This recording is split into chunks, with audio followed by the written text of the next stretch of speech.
আরামে গই দু চোখে দেখতে আমি পেয়েছি। একলা মনে নির্জনেতে তোমার ছবি এঁকেছি, নাম রেখেছি বনলতা যখন দেখেছি। হয়তো বা সেই ক্ষণেই তোমায় ভালোবেসেছি।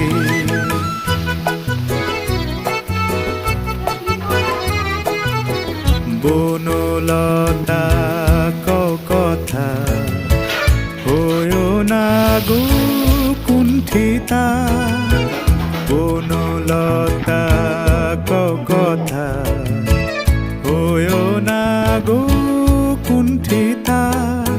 একটি কথাই শুনবো বলে তাই তো কাছে এসেছি। বলবে কি গো আমিও তো তোমায় ভালোবেসেছি। একটি কথাই শুনবো বলে তাই তো কাছে এসেছি।